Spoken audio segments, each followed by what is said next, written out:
মুগ ডাল দিয়ে ডিম রান্না আগে কখনো খাইনি, এই ফার্স্ট। আমি ছোলার ডাল দিয়ে ডিম রান্না করে খেয়েছি, মসুরির ডাল দিয়েও খেয়েছি, কিন্তু এইভাবে মুগ ডাল দিয়ে ডিম দিয়ে কখনো রান্না করে খাইনি।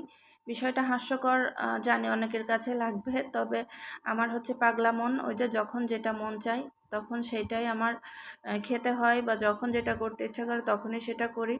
যাই হোক, আজকে শুক্রবার, সবাই খায় পোলাও, বিরিয়ানি, মাংস, আর আমার কাছে মন চেয়েছে যে আমি এটা খাবো, তো এটা খাবোই। আমার ওই যে ভাবনা সেই কাজ। আমি এখানে মুগ ডালটা ভেজে নিয়েছি, আর আগে থেকে ভিজিয়ে রেখেছিলাম। তো এখানে সামান্য একটু জিরা আর রসুন, আদা বাটা দিয়েছি, দিয়ে কোনো রকম কোনো শুকনো মরিচ দেইনি, কাঁচামরিচ পেঁয়াজ ভেজে কষিয়ে নিয়ে ডালগুলোকে কষিয়ে তারপরে এখানে হালকা গরম পানি দিয়ে দিলাম।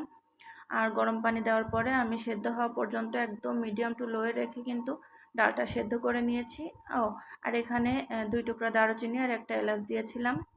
তো ডালটা ভালোভাবে গলে গিয়েছে। এখন আমি এখানে দিয়ে দিব 2টা ডিম। ডিমটা আমি একটু ভিন্নভাবে দিব। এই তো আমি ডিমটা ভেঙে তারপরে এখানে আস্তে করে ছেড়ে দিয়েছি, মানে ডিম পোস্ট যেরকম হয় ওরকম টাইপের একটা। তো এখন আমি আলতো হাতে এটা ঢেকে দিব। ঢেকে দেওয়ার পরে দেখবেন যে ডিমটা খুব সুন্দরভাবে হয়ে গেছে। ডিমটা কিন্তু একটুও ছড়ায় ছিটা যাবে না কোনো রকম। তো আলহামদুলিল্লাহ, দেখতে পাচ্ছেন। আর এইভাবে রান্না করলে যে এত মজা হবে আমি কিন্তু রান্না করার সময় ভাবতেও পারিনি যে এতটা মজা হবে খেতে। বিশ্বাস করেন, অনেক মজা ছিল খেতে। তো আমার এই তরকারিটার নাম আসলে কি দিব আমি নিজেও জানি না। মুগ ডাল দিয়ে এইভাবে একদিন রান্না করে খেয়ে দেখবেন, অসম্ভব মজা ছিল।